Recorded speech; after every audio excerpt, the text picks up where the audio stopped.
मेरे भाइयों, अब हम लोग स्टार्ट कर रहे हैं हमारी एक्सरसाइज 6.3। और इस 6.3 में हम लोग परमुटेशन के बारे में जानेंगे और इसकी अगली एक्सरसाइज में हम लोग कॉम्बिनेशंस के बारे में जानेंगे। इससे पहले हम बेसिक चीज़ें समझ रहे थे, ठीक है ना, कैसे अरेंजमेंट होता है, वर्ड्स लेटर्स को हम कैसे अरेंज करते हैं। परमुटेशन और कॉम्बिनेशंस में फ़र्क क्या होता है वो समझ में भी आना चाहिए। देखो, परमुटेशन को अगर हम समझे ना, तो परमुटेशन मतलब जब किसी भी ऑब्जेक्ट या मतलब कोई भी वर्ड्स या कोई भी लेटर हो, उसको ना अरेंज करना हो, ठीक है, और उसका ऑर्डर बहुत ज्यादा इंपॉर्टेंट हो, किस ऑर्डर में हम चीजों को अरेंज कर रहे हैं, ठीक है ना, मतलब उसकी पोजीशन या ऑर्डर का फर्क पड़ता है। किसी भी चीज का अरेंजमेंट जो होता है ना, वो परमुटेशन है। और इसको रिप्रेजेंट करने का एक फॉर्मूला लिख देता हूँ, इसको इस तरीके से NPR इस तरीके से लिखा जाएगा, परमुटेशन है तो।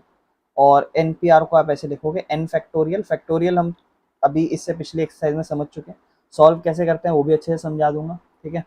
और दूसरा अपना होगा n-r और फिर उसका फैक्टोरियल। तो यहाँ पे ये n और r क्या है और कैसे हम परमुटेशन मतलब अरेंजमेंट बनाते हैं लेटर्स का या वर्ड्स का, वो सब हम क्वेश्चन करते हुए समझेंगे, ठीक है ना। तो सबसे पहले स्टार्ट करते हैं अपन इसकी अपनी एक्सरसाइज 6.3, ठीक है ना। और बीच बीच में कुछ कुछ चीज़ें ऐड होंगी इस एक्सरसाइज के लिए, जो मैं आपको समझाता चलूँगा, ठीक है बेटा। जो सबसे पहला क्वेश्चन है ना, उसमें अपने को क्या कह रहा है, कह रहा है देखो उसको करने का तरीका क्या बनेगा वो तो अपन देख लेंगे, पहले समझते हैं क्वेश्चन नंबर 1। क्वेश्चन नंबर 1 में भाई कह रहा है कि how many 3 digits number, 3 digit का नंबर बनाना है। तो 3 डिजिट का नंबर है मेरे भाइयों, ठीक है, ये रहा अपना 3 डिजिट का नंबर। ये कैसे बनेगा अगर आप 1 से लेकर 9 तक संख्याओं का यूज करोगे, 1 2 3 4 5 6 7 8 9, इन संख्याओं का यूज करोगे। और कोई भी संख्या रिपीट नहीं होनी चाहिए, एक बार इस्तेमाल कर ले, दोबारा इस्तेमाल मत करना। 1 2 3 आप देख के पता रहा भाई 9 संख्या है, 9 संख्या का अरेंजमेंट बनाना है। पिछली एक्सरसाइज के अकॉर्डिंग आप लिखोगे भैया यहाँ 9 संख्या डाल सकते हैं। जैसे मान लो अगर 3 डाल दी, तो अब अगली बार 3 नहीं डाल सकते क्योंकि रिपीट नहीं हो रहे ना डिजिट, तो अगली बार 8 डाल देंगे, अगली बार 7 डाल देंगे। अब आप ऑलरेडी समझ तो चुके हो, यही तो कॉम्बिनेशन बनाना है कि नहीं। ये 9 × 8 × 7, ठीक है ना, इसको सिंपली कर दो फिर क्या। अब देखो ये फैक्टोरियल नहीं बन रहा, आगे 6 6 5 4 3 नहीं जा रहा है ना, तो इसलिए नॉर्मल 9 अपना 9 8 = 72 मल्टीप्लाई 7, 7 2 14, 7 7 49 और 1 50। तो आप कहोगे भैया 504 कॉम्बिनेशन खत्म, कुछ भी नहीं है बेटा इसमें, समझ रहे हो। बस इतना करना है इसमें, तो खत्म, ये तो ऐसे हो गया। इसमें फॉर्मूले की जरूरत नहीं बेटा, इसमें परमुटेशन नहीं बनेगा, कब बनेगा समझाऊंगा अभी। कहता है 4 डिजिट का नंबर अगर 9 डिजिट्स आर रिपीटेड, मतलब 4 डिजिट का नंबर बनाना है, 1 2 3 और 4। अगर डिजिट्स रिपीट नहीं, देखो अभी तो बेसिक जा रहा है ना, तो जाने दो, तो फॉर्मूले पे फोकस मत करो ज्यादा। तो अब इसमें डिजिट्स का नंबर बनाना है, आपको पता, अब देखो समझना बेटा, डिजिट्स दी नहीं इसने, तो डिजिट्स क्या होती हैं आपको पता है, 0 से लेकर 9 तक होती हैं। टोटल कितनी डिजिट्स हो गई बेटा, 10 डिजिट हो गई। क्यों, 0 1 2 3 4 5 6 7 8 9, गिन लो, 1 2 3 4 5 6 7 8 9 10, 10 संख्या हो गई। इन 10 संख्या का इस्तेमाल करना है, लेकिन संख्या 4 डिजिट का होना चाहिए। यानी कि अगर आप यहाँ पे 0 रख दोगे, तो ये तो 3 संख्याओं का बन जाएगा। मान लो आपने ऐसे रख दिया 1 2 4, तो ये नंबर गिनने में क्या आएगा, 124 आएगा गिनने में, 3 संख्याओं का नंबर है, तो ये आंसर नहीं होना चाहिए बेटा, समझ रहे हो। यानी कि 0 में यहाँ नहीं डाल सकता, कहाँ नहीं डाल सकता, यहाँ 0 नहीं डाल सकता, 0 के अलावा बाकी सब नंबर डाल सकता हूँ। तो कितने नंबर बच गए, फिर तो 9 कॉम्बिनेशन बच गए, ठीक है ना। अब अगली बार फॉर एग्जाम्पल मान लो मैंने 2 का इस्तेमाल कर लिया, तो अब अगली बार मैं 2 नहीं डाल सकता, लेकिन मैं 0 तो डाल सकता हूँ ना वापस, हाँ डाल सकते हो, क्योंकि 0 शुरुआत में आएगा तो वो 3 संख्याओं का नंबर बन जाएगा, शुरुआत में नहीं आना चाहिए 0। तो अब आप 1 डाल दो, 0 डाल दो, अब 1 डाल दो, 2 मत डालना, ये बाकी नंबर डाल दो। यानी कि अगली बार भी 9 नंबर आ सकते हैं, क्योंकि अब जो नंबर पहली बार ले लिया वो नहीं आएगा, फिर उसकी अगली बार भाई 8 आएगा, फिर उसकी अगली बार 7 आएगा, ये आपका आंसर होगा। 9 9 × 81, 7 8 × 56, 6 1 × 6, 6 8 × 48, 5 1 × 5, 5 8 × 40, 0 8 और 5 13, 4 और 1 5, 4 5 3 6, इतने अरेंजमेंट होंगे। दीज आर अरेंजमेंट, की ऐसे ऐसे करके हम आगे पीछे करके नंबरों को लिख सकते हैं, दीज ऑल आर अरेंजमेंट, समझ रहे हो। चलो आगे चलते हैं। इसके बाद बेटा क्वेश्चन नंबर अपना 3 देखते हैं। अरेंजमेंट ही बनानी है बेटा, कह रहा है कितनी 3 डिजिट का इवन नंबर बनाना है। अब देखो 3 डिजिट का इवन, अब यहाँ से थोड़ा बहुत चीजें समझेंगे, देखें ध्यान से। 3 डिजिट का इवन नंबर बनाना है, लेकिन आप जो डिजिट्स यूज कर सकते हो वो क्या क्या, 1 2 3 4, 6 और 7 और कोई भी संख्या रिपीट ना हो। बेटा अगर इवन नंबर बनाना है तो आपको पता है आखिरी संख्या में ऐसा नंबर होना चाहिए, आखिरी संख्या में ऐसा नंबर होना चाहिए जिसको हम डिवाइड करें तो वो 2 से डिवाइड हो रहा हो, यानी कि इसमें से आप 2 इस्तेमाल करोगे, आखिरी में 4 और 6 इस्तेमाल करोगे, यानी कि आप 2 इस्तेमाल करोगे, 4 इस्तेमाल करोगे, 6, इसके अलावा तो आप कोई नंबर इस्तेमाल नहीं करोगे, यही इस्तेमाल करोगे। यानी कि यहाँ तो आप कितने कॉम्बिनेशन बना सकते हो, 3। फिर अच्छा आप डिजिट्स रिपीट नहीं होनी, मान लो 2 और 4 और 6 तो आप इस्तेमाल कर चुके हो, कोई एक ही तो इस्तेमाल करोगे, मान लो 2 इस्तेमाल कर लिया तो 4 और 6 तो यहाँ पे इस्तेमाल कर सकते हो बाकी जगह पे। इसका मतलब एक अगर नंबर इस्तेमाल कर ले तो अगली बार 1, 2, 3, 4, 5, 5 संख्या रह जाएगी और इधर फिर अगर एक और इस्तेमाल हो गई होगी तो फिर अगली बार के लिए 4 संख्या रह गई होंगी। 4 गुना 5 गुना 3, 4 पंजे 20, 20 दिया 60, इसका आंसर बेटा, कोई दिक्कत तो नहीं है। बहुत ही बेसिक सा क्वेश्चन था। चलें आगे, क्वेश्चन नंबर 4 पे आते हैं बेटा। कहता है 4 डिजिट का नंबर बनाना है, 4 डिजिट का नंबर बनाना है और संख्या यूज करनी है आपको 1, 2, 3, 4, 5 और पहला केस है कि नो डिजिट इज रिपीट, कोई भी संख्या रिपीट ना हो रही हो। तो भाई टोटल कितनी संख्या है, 5 संख्या है, तो भाई आप पूरे 5 की 5 और किसी में भी जीरो वीरो नहीं है तो आप कुछ भी बनाना है, 4 डिजिट का नंबर कुछ भी बना दो, यहाँ से शुरू कर लो, यहाँ से शुरू कर लो, कोई दिक्कत नहीं। कितनी संख्या है, 5, पहले में 5 संख्या यूज होगी, दूसरे में 4, तीसरे में 3, चौथे में 2, यानी कि इसको आज फैक्टोरियल से कर सकते थे आप, इसको डायरेक्ट आप क्या लिख सकते थे, 5। आप बोलोगे भैया एक और आना चाहिए ना, तभी तो ये प्रॉपर पूरा 5 का फैक्टोरियल बनेगा गुणा होके। ठीक है बेटा, 2 को 1 से गुणा करोगे बात तो एक हो जाएगी, इसको आप टोटल 5 फैक्टोरियल भी लिख सकते थे, ठीक है ना, इस तरीके से भी कर सकते थे आप। नहीं तो बेसिक, अभी बेसिक चलो, फैक्टोरियल पे ज्यादा फोकस मत करो। 5 चौक 20 दिया अपना 60, 60 दूनी 120, यानी कि इसके 120 कॉम्बिनेशन बन सकते हैं। लेकिन इसमें एक सवाल है खतरनाक, कह रहा है 4 डिजिट का नंबर है, 4 डिजिट का नंबर है और इवन नंबर बनाने हैं, मतलब 120 तो टोटल अरेंजमेंट होंगे, लेकिन इस अरेंजमेंट से कितने इवन अरेंजमेंट है। बेटा इवन अरेंजमेंट है, इसका मतलब आखिरी में क्या होना चाहिए आपको, कि भैया आखिरी में होना चाहिए यहाँ पर इन संख्याओं के हिसाब से 1 संख्या है, 2 संख्या है, 3 संख्या है, 4 संख्या है, 5। आप कहोगे भैया तो 2 संख्या होनी चाहिए, 4 संख्या होनी चाहिए, हाँ ठीक है, यानी कि ये 2 संख्या होनी चाहिए, इसके अलावा कोई संख्या हो सकती है, आप कहोगे नहीं। तो अगली बार में हम क्या संख्या यूज कर लेंगे, अगली बार में हम अगर मान लो पहली बार में 2 इस्तेमाल कर लिया होगा तो अगली बार 1 यूज कर सकते हो, 3 यूज कर सकते हो, 4 यूज कर सकते हो, 5, 1, 2, 3, 4 यूज कर सकते हो। लेकिन संख्या रिपीट नहीं होगी तो अगली बार 3 यूज कर पाओगे और उसके अगली बार 2 यूज कर पाओगे। सबको गुणा कर दो बेटा और आपका अरेंजमेंट बन जाएगा। 2 तिया 6, 6 चौक 24, 24 दूनी 48। तो अगर इवन बनाना होता तो बेटा इस तरीके से हमारा आंसर आता। मुझे उम्मीद है आपको समझ आ रहा होगा, बेसिक बेसिक सी बातें बेटा, ठीक है। चलो आगे चलते हैं, क्वेश्चन नंबर 5वें पे चलते हैं। कहता है, अब देखो यहाँ से थोड़ा फॉर्मूला आप लगाना शुरू कर सकते हो अगर आप चाहो तो। कहता है एक कमेटी में 8 पर्सन है, 8 पर्सन है, ओके। देखो पर्सन कितने हैं दैट बिकम्स एन, क्योंकि आपको याद है परमुटेशन का फॉर्मूला बताया एनपीआर। तो जितने ऑप्शंस हो आपके पास दैट इज एन, और जिनका आपको अरेंजमेंट करना हो जितने नंबरों का दैट इज आर। ये बात ध्यान रखना, फॉर्मूला क्या होता है परमुटेशन का, एनपीआर। तो भाई जितने नंबर ऑफ अपने ऑप्शंस हैं, एक तरीके से समझ लो कितने ऑप्शंस हैं अपने हमारे पास, जैसे 8 लोग हैं तो 8 ऑप्शंस, लेकिन उनमें से सिलेक्ट क्या करना है, सिलेक्टिंग क्राइटेरिया क्या है, ठीक है ना, सिलेक्ट क्या करना है वो हमारा आर कहलाता है। तो कह रहा है भाई 8 लोग हैं, अब 8 लोग में से हमें चूज करना है एक चेयरमैन और एक वाइस चेयरमैन, यानी कि कितनी पोजीशन, 2 पोजीशन सिलेक्ट करनी है, यानी कि ये हमारा आर हो गया। कह रहा अगर एक पर्सन एक से ज्यादा पोजीशन होल्ड नहीं कर सकता, इसका मतलब फॉर एग्जांपल मान लो एक पर्सन में राम नाम का एक बंदा था, तो राम अगर ये पोजीशन होल्ड कर रहा है तो राम दूसरी पोजीशन होल्ड नहीं कर सकता, यानी कि कहने का मतलब है डिजिट्स आर नॉट रिपीटेड, उस वाला केस हो गया। डिजिट्स आर नॉट रिपीटेड मतलब एक बंदा यहाँ हो गया तो वो यहाँ नहीं होगा, यहाँ फिर कोई और होना चाहिए। मतलब पहली बार तो कितने लोगों का चांस है, 8 लोगों का चांस है बनने का, और अगर 8 लोग नहीं, 8 लोग में से एक बंदा सही में बन जाएगा तो अब कितने लोगों का चांस रह जाएगा, आप कहोगे 7 लोगों का चांस रह जाएगा। दोनों को गुणा करो 56। भैया 56 तरीके हैं इन लोगों को अरेंज करने के, है ना, 56 तरीके हैं। अब इसको कैसे कर सकते थे परमुटेशन में बेटा, समझो इसको कैसे कर सकते थे, इसको आप ऐसे कर सकते थे, आप कह सकते थे एनपीआर, है ना, एन मतलब टोटल नंबर कितना है, एन मतलब टोटल नंबर कितना है, टोटल नंबर कितना है बेटा, आप कहोगे 8, और परमुटेशन उसके साथ क्या निकालना है, आर का, आर मतलब कितने सिलेक्ट करना है, आप कहोगे 2 सिलेक्ट करने, तो ये हो जाएगा अपना 8 फैक्टोरियल। अब देखो लिखते कैसे, इसको समझना, एनपीआर लिख दिया, उसको ऐसे लिखते हैं, पहले एनपीआर लिखा, एनपीआर का मतलब एन फैक्टोरियल अपॉन में एन में से पहले आर माइनस करो फिर वो फैक्टोरियल, यानी कि ये 8 फैक्टोरियल होगा और नीचे 8 में से 2 घटाएंगे और फिर उसका फैक्टोरियल बनेगा। अब 8 में से 2 घटाओगे कितना बचेगा बेटा, आप कहोगे भैया 8 फैक्टोरियल मतलब 8 फैक्टोरियल, पहले 8 फैक्टोरियल लिखते हैं और 8 में से 2 घटाएंगे 6 फैक्टोरियल आएगा।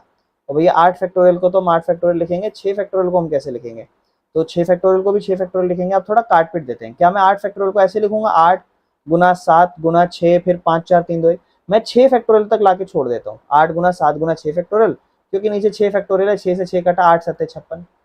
अब बेटा वो बेसिक सोच के ज्यादा आसान था तो इसलिए बेसिक सोच के करें आप लोग, ठीक है। चलो क्वेश्चन नंबर 6 पे चलते हैं। कहते हैं n का वैल्यू निकालो। अगर आपको n-1 परमुटेशन 3 के साथ रेशो दे रखा उसका n परमुटेशन 4 के साथ बराबर में 1:9 है। रेशो होती है तो अपॉन में प्रोपोर्शन बन जाता है, यानी कि इसका अपॉन में ये और इसका अपॉन में ये बन जाएगा। मैं बस बता रहा हूँ आपको, ध्यान रखें इस बात का, ठीक है ना। मतलब एक्चुअल में करना क्या है वो बात अलग है। अभी फिलहाल ये n-1 परमुटेशन, आप इसको कैसे लिखोगे, आप इसको लिखोगे n-1 अपना फैक्टोरियल अपॉन में इसमें से इसको घटाओगे, यानी कि n-1 में क्या घटाओगे आप, घटाओगे आप -3 और फिर बाहर लिखोगे फैक्टोरियल, है ना। ऐसे तो लिखते हो। और फिर इसका रेशो किसके साथ है इसको भी लिखो, ठीक है ना। इसको कैसे लिखोगे, आप लिखोगे n फैक्टोरियल अपॉन में इसको लिखोगे n-4 फैक्टोरियल और बराबर में इसे लिखोगे 1:9। अब आपने इनको प्रोपोर्शन में कर दो एक दूसरे के। प्रोपोर्शन में कैसे, देखो ध्यान समझना, बहुत ध्यान से। ऊपर तो लिख दिया n-1 फैक्टोरियल, ठीक है ना। और नीचे अब देखो -1 -3 क्या हो जाएगा, आप कहोगे भैया -4 हो जाएगा। -1 -3, थोड़े तो इंटेलिजेंट हो गया आप, है ना। नीचे फैक्टोरियल लिखा और ये इसके प्रोपोर्शन में है, तो एक काम करो अलग अलग सॉल्व कर दो, कंफ्यूजन ना हो।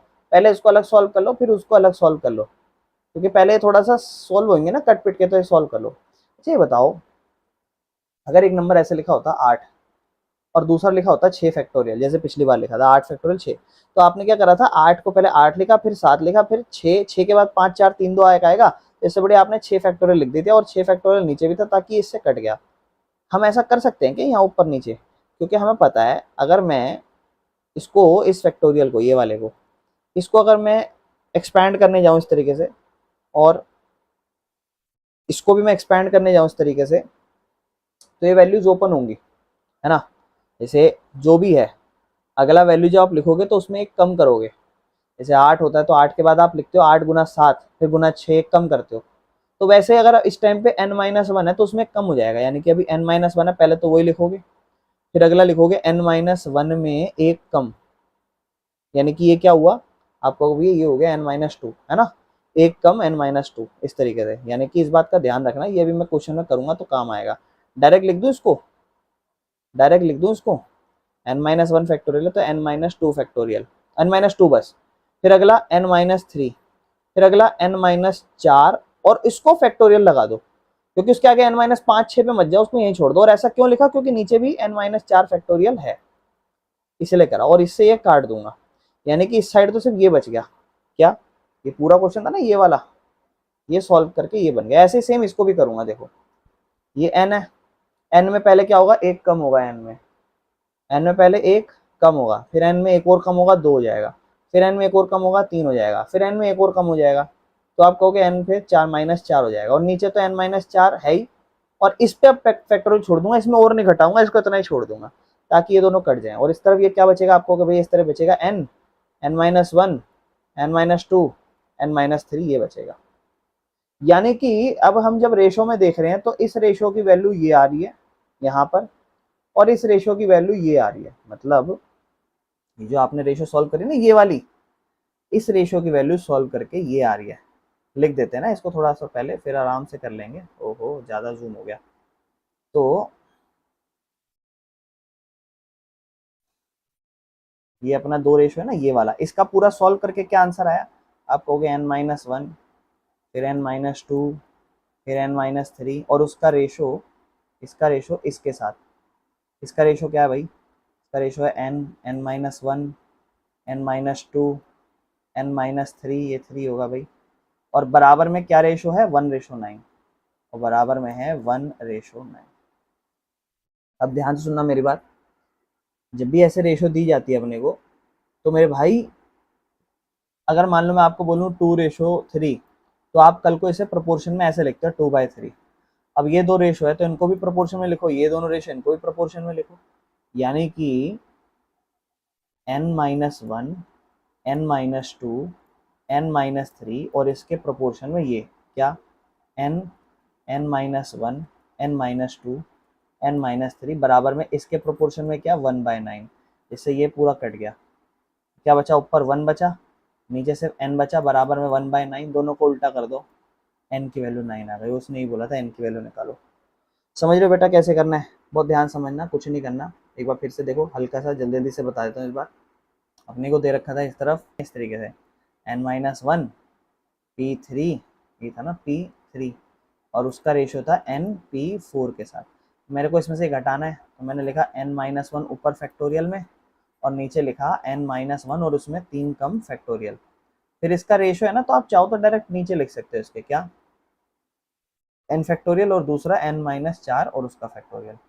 फिर मैंने क्या करा, ये देखा मैंने n-1 फैक्टोरियल है, और देखो मैं यहाँ पे भी इसको सॉल्व कर सकता था, ये बना n-4 फैक्टोरियल, और नीचे ये है ही n फैक्टोरियल, और ये n-4 फैक्टोरियल है। बेटा ये तो हाँ, यहाँ से यहाँ भी कट गया, देखो कितनी जल्दी हो गया, समझ रहे हो। और इसके बगल में 1/9 रेशो थी जो बनी 1/9, 1:9 थी ना, वो 1/9 बची। ऊपर क्या बचा आपको, के ऊपर n-1 फैक्टोरियल बचा भैया, और नीचे बचा n फैक्टोरियल बराबर में 1/9। अब बेटा देखो, n में एक कम करो, ऊपर तो n-1 है ना, इसमें एक कम करो, तो आपको भैया n और फिर n-1 फैक्टोरियल। क्यों, क्योंकि देखो 8 होता तो 8 का क्या लिखते, 8 गुना 7 फैक्टोरियल, अगर 8 फैक्टोरियल होता तो, या फिर हद से हद क्या लिख देते 8 गुना 7 गुना 6 फैक्टोरियल। तो मैंने आपको क्या की भैया, ये अपना है ही ऐसे, है ना, ये तो अपना ऐसे ही है, इस वाले फैक्टोरियल को एक्सपेंड कर दो, यानी कि n-1 फैक्टोरियल, जिससे कट गया और बराबर 1/9 बचा। ये तो और आसान है, 1/n बराबर 1/9, इससे कर लेना, n की वैल्यू 9 आ गई, दोनों उल्टा कर दिया, ये लो, ये तो और आसान निकल गया, है ना। देखो कितनी जल्दी हो गया, समझ रहे हो। चलो मेरे भाई आगे चलते हैं। अपना नेक्स्ट क्वेश्चन है 5 फैक्टोरियल r, मतलब 5 परमुटेशन r, और उसका बराबर दे रखा है is equal to 2 times of 6 permutation, क्या अपना बना रखा है 6p r-1। आप इस 2 को इग्नोर करें, पहले इसको एक्सपेंड करें।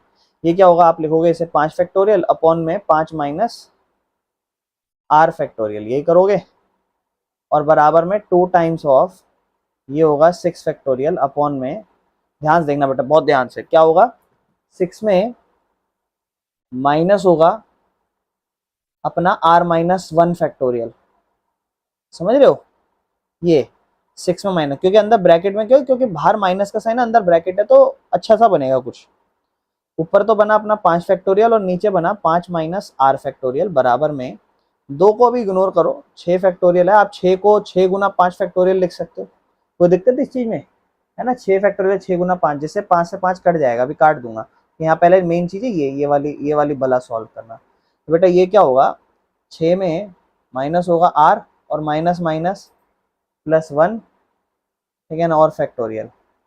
इसके बाद भाई 6 और 1 जुड़ रहे हैं, देखो 5 फैक्टोरियल बराबर में अपॉन में 5 माइनस r फैक्टोरियल, बराबर 2 गुना 6 गुना 5 फैक्टोरियल, है ना, और ये 6 और 1 7 माइनस r फैक्टोरियल, इस तरीके से, ठीक है।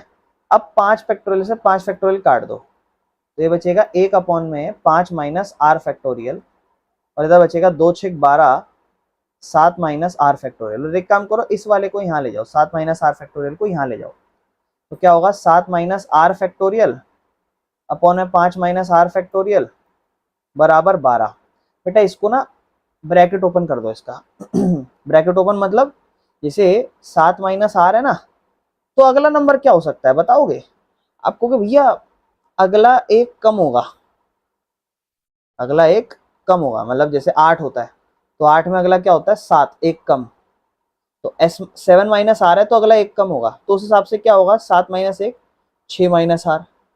मैं कह रहा हूँ उसमें फिर 6 माइनस आर में एक और कम कर दो, 6 माइनस आर में फिर आप एक और कम करोगे तो हो जाएगा उस हिसाब से 5 माइनस आर, और देखो 5 माइनस आर पहुंच जाएंगे।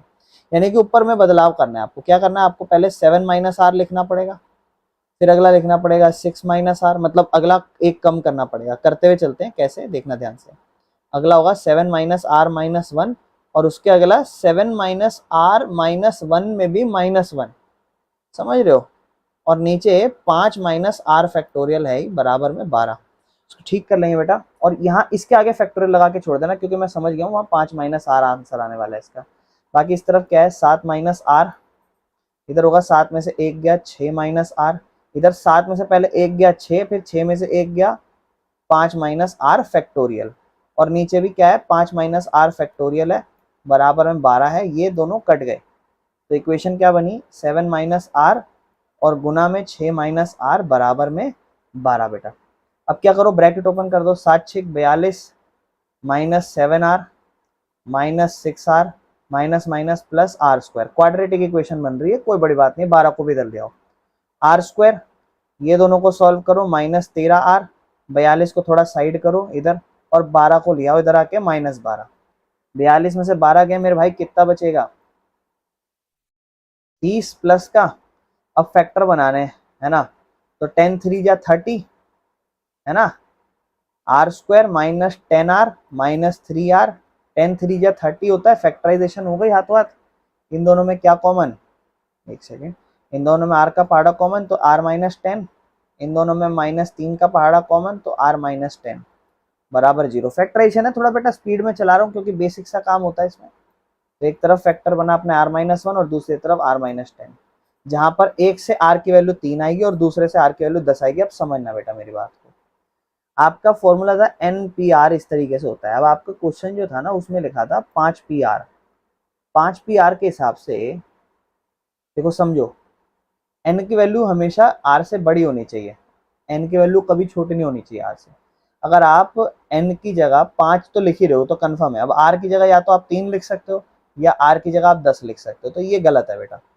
यानी कि n की वैल्यू r से बड़ी होनी चाहिए, इसलिए r = 10 ये एक्सेप्ट नहीं होगा, r = 3 एक्सेप्ट होगा। यानी कि ये 5p 3 था, r की वैल्यू यहाँ पे 3 थी। कोई दिक्कत तो नहीं है बेटा, समझ में आ गया, ठीक है ना। देखो इसको किस तरीके से करा, पूरा कैलकुलेशन देख लो यहाँ पे, ठीक है, ये पूरे स्टेप रहे हैं अपने, बेसिक कैलकुलेशन लगाई है, ठीक है, बेसिक बस एक्सपेंड करा है। वो चीज़ आपके माइंडसेट में होनी चाहिए, क्योंकि अगले क्वेश्चन में जस्ट सेम चीज़ मैं फॉलो करने वाला हूँ आपके सामने। अगले में सेम यही है, 5PR = 6PR। अब देखो फर्क क्या है, अगले में वो जो है ना 2 दे रखा था वो नहीं है, सेम है, कह रहा 5PR बराबर 6PR-1 ऐसे दे रखा है। 5PR क्या करोगे, 5 फैक्टोरियल अपॉन में 5 माइनस r फैक्टोरियल। अब आप समझ चुके सेम खेल है, ऊपर क्या 6 फैक्टोरियल और गुना में 6 माइनस r ब्रैकेट के अंदर 1 फैक्टोरियल, इस तरीके से, क्योंकि ये 6 में से ये घटा होगा पूरा। तो 5 फैक्टोरियल है इस तरफ और इस तरफ क्या है 5 माइनस r फैक्टोरियल बराबर मेरे भाई इस तरफ क्या है 6 गुना 5 फैक्टोरियल लिखोगे इसे, और ये इसको ठीक करोगे तो 6 minus r minus 1, sorry minus minus plus 1, ठीक है ना, फैक्टोरियल, क्योंकि माइनस माइनस प्लस 1 होता है। तो ये 5 फैक्टोरियल से 5 फैक्टोरियल कट जाएगा, ये बचेगा 1 और इधर बचेगा 5 माइनस r फैक्टोरियल बराबर में 6 गुना में 6 और 1 7 माइनस r फैक्टोरियल। फिर बेटा इसको वहीं ले जाओ, सेम प्रोसेस है, सेम प्रोसेस, इसको उधर ले जाओगे क्या लिखोगे 7 माइनस r फैक्टोरियल और नीचे 5 माइनस r फैक्टोरियल, फिर एक एक करके कम करोगे, 7 माइनस r है उसमें एक कम करोगे तो 7 माइनस 1 6 माइनस r फैक्टोरियल, फिर 6 माइनस r में आप एक और कम करोगे तो 6 में से एक गया 5 माइनस r फैक्टोरियल, यानी कि एक बार और दो, दूसरी बार में आपका आंसर आ जाएगा। तो पहले इसको कम करते हैं ऊपर वाले को, पहले 7 माइनस r रहेगा, फिर गुना में 7 माइनस r में एक कम हो जाएगा, फिर अगली बार में वो 6 माइनस r बन जाएगा। यहाँ समझ में आ गया, तो आप उसे डायरेक्ट लिख सकते हो 6 7 माइनस r माइनस 1 में, यानी कि इसमें इस पूरे में एक और कम होगा, फिर उसका फैक्टोरियल छोड़ेंगे क्योंकि वो 5 माइनस r फैक्टोरियल बनेगा बराबर में 6। मेरे भाई ये क्या बनेगा, अब इसको समझते हैं। ये होगा 7 माइनस r, ये होगा 7 में से एक गया 6 माइनस r, ये 7 में से एक गया 6, 6 में से एक गया 5, 5 माइनस r फैक्टोरियल पिछली बार की तरह, और दूसरी तरफ 5 माइनस r फैक्टोरियल बराबर में 6।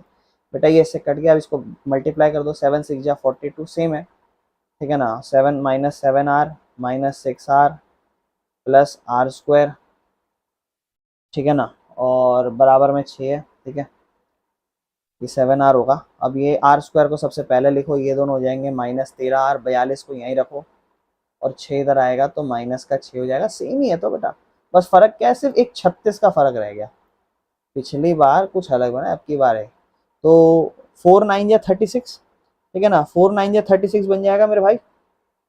तो r square minus 9r minus 4r plus 36 बराबर में 0, फैक्टर बनेगा r into r minus 9 minus 4 into r minus 9 बराबर में 0।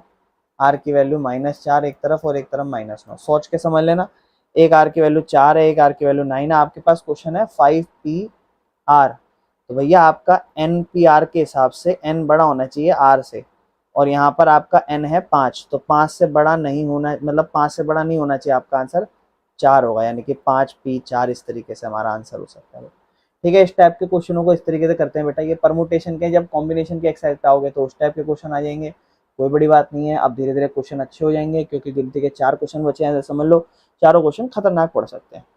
आगे चलते हैं, कहता है हाउ मेनी वर्ड विद और विदाउट मीनिंग, मतलब मीनिंग जरूरी नहीं है मैटर करे, बिना और मतलब मीनिंग के साथ भी और मीनिंग के बिना भी। कहता है can be used, can be formed using all letter the word equation, मतलब इक्वेशन है और हर लेटर को आपको एग्जैक्टली एक बार यूज करना है, तो ओके।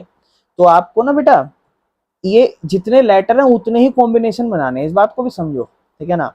और इसमें अगर वो चीज़ आएगी तो ठीक है, खैर इसमें वो चीज़ है नहीं, तो करते हैं इसको, है ना। इक्वेशन है EQUATION, इक्वेशन है। अब हमें ना इनकी ही अरेंजमेंट करनी है, तो मेरी बात समझो आप ना, बहुत ध्यान से मेरी बात समझो जो मैं कहना चाह रहा हूँ। उसने आपको कोई कंडीशन नहीं दी, उसने बोला भाई बस इनका अरेंजमेंट करना है, सारे लेटर आपने यूज करने हैं, मीनिंग बने चाहे नहीं बने, कुछ सही बात है। कितने हैं, 1 2 3 4 5 6 7 8, यानी कि मेरे भाई 8 कॉम्बिनेशन बनेंगे, 1 2 3 4 5 6 7 8, 8 कॉम्बिनेशन बनेंगे। अब जब 8 कॉम्बिनेशन बनेंगे मेरे भाई, 8 कॉम्बिनेशन बनेंगे, तो उसमें रिपीटेशन नहीं होनी चाहिए। एक वर्ड आप एक ही बार इस्तेमाल करोगे तो आप कहोगे भैया अगर पहली बार में तो मेरे पास पूरा मौका है, मैं पूरे 8 में से कोई भी चूज कर लूंगा, जैसे फॉर एग्जांपल क्यू चूज कर ले, तो आपके पास पूरे चांस कितने हैं, 8 चांस है। लेकिन अगली बार अगर आप एक चूज कर चुके हो तो अब आपके पास 7 चांस बचे हैं, उसके अगली बार 6, उसके अगली बार 5, उसके अगली बार 4 3 2, और लास्ट में आपके पास एक ही मौका रह जाएगा। यानी कि यार ये तो सीधे सीधे 8 का फैक्टोरियल आ गया डायरेक्ट, इसमें क्या ही प्रॉब्लम है। इसका आंसर तो डायरेक्ट 8 फैक्टोरियल है कि नहीं। 8 गुना 7 गुना 6 गुना 5 गुना 4 गुना 3 गुना 2 गुना 1, क्योंकि जितने भी लेटर हैं उन्हीं का कॉम्बिनेशन उतने नंबर में लिखना है, तो आखिरी बार में एक ही चांस बचेगा। 8 7 जा 56, 5 6 जा 30, 4 3 जा 12, एंड गुना में 2 24, इसको 0 से कर लो, 0 3 6 18, 3 पंजे 15 और 1 16, गुना में 24, 4 8 जा 32, 4 6 जा 24 एंड 3 27, 4 जा 4 एंड 2 6, ठीक है ना। और उसके बाद नीचे अपना क्या क्या आ जाएगा भाई, इसके बाद क्रॉस लगा के, दो जीरो जा 0, नहीं दो, 2 8 16, 2 6 12 और 1 13, 2 एकम 2 और 1 3, तो 2 7 6 13, 6 और 1 7 3 10, 3 और 1 4, और पीछे एक 0 थी तो यहाँ 0, 4 0 3 2 0 मल्टीप्लीकेशन इसके कॉम्बिनेशन है बेटा, ठीक है। क्लियर है, कोई दिक्कत तो नहीं। चले आगे, बेसिक सी बात थी मेरे भाई, है। चलो आगे चलो। अगला भाई मंडे, आओ, है ना। हाँ, पहले मंडे की बात कर लेते हैं। क्वेश्चन क्या है देख लेंगे आराम से। 1 2 3 4 5 6 कॉम्बिनेशन है, ओके। कह रहा है 4 लेटर्स को यूज करना है एक टाइम पे। रिपीटेशन पहले पढ़ लेते हैं, नो रिपीटेशन, है ना, रिपीटेशन अलाउड नहीं है। पहले पार्ट में आपको कह रहा है कि भैया 4 लेटर यूज कर सकते हो, 1 2 3 4। आप कहोगे भैया चांस टोटल है 1 2 3 4 5 6, अच्छा क्या हम इसे फॉर्मूले से कर सकते हैं, हाँ बिल्कुल। लेटर्स कितने हैं आपके पास, यानी कि options, you will say 6। Permutation arrangement कितने में करना है, 4 में, खत्म आंसर, ये सॉल्व कर लेना। यानी कि 6 फैक्टोरियल, और नीचे अपना 6 माइनस 4 2 फैक्टोरियल, यानी कि अपना 6 गुना 5 गुना 4 गुना 3, और गुना में 2 फैक्टोरियल, और नीचे 2 फैक्टोरियल तो है 2 से 2, अपना ये सब का मल्टीप्लाई आंसर। लेकिन बेसिक तरीके से अभी अपन चलते आ रहे हैं, उसके हिसाब से सोचवाऊं तो बेटा आपको भैया पहले में हम m चूज कर लेते हैं। अगर हम पहले में m चूज कर लेंगे तो अगले में 1 2 3 4 5 चांसेस बचेंगे। पहले अगर m चूज कर लेते हैं तो अगले में अपने पास 5 चांसेस बचेंगे। दूसरे में फिर मान लो अगर हम o चूज कर लेते हैं तो फिर अगले में 4 चांसेस, मतलब पहली बार में you have more and more options, you have all these 6 options, but after that if you have selected any one of them, then you only have right now one less options, like 1 2 3 4 5, तो 5 रह जाएंगे। फिर उसमें एक और option choose कर लोगे, then you will also get one less option, that कि 4, फिर अगले में 3, तो पंजे 30, 4 तिये 12, 3 दूनी 6, 3 एकम 3, सॉरी 3 दूनी 6, 3 एकम 3, 360 ऑप्शन। तो इस तरीके से आंसर होगा बेटा। लेकिन ये तो फर्स्ट और सेकंड है ना शायद, अभी तो चीजें आ गई। ये तो शायद फर्स्ट था बेटा, सेकंड पे कहता है ऑल लेटर यूज्ड। अब देखो all letters are used at a time, मतलब सारे लेटर्स को यूज कर सकते हो एक टाइम पे, मतलब हर लेटर्स यूज करने हैं एक टाइम पे, मतलब एक टाइम पे, मतलब 6 है, मंडे है अपना, MONDAY, 1 2 3 4 5 6 कॉम्बिनेशन है, 6 के 6 यूज कर लो एक बारी में। यानी कि बेटा जितने ऑप्शन और उतना ही सिलेक्शन करना हो, तो मेरे भाई समझो ना, ये तो 6 फैक्टोरियल डायरेक्ट बोल रहा है आपको सॉल्व करने के, कह रहा अभी 6 फैक्टोरियल निकाल दो, खत्म बात। क्यों, समझो ना, आपको कह रहा है हर लेटर यूज करो, हर लेटर का अरेंजमेंट बनाओ।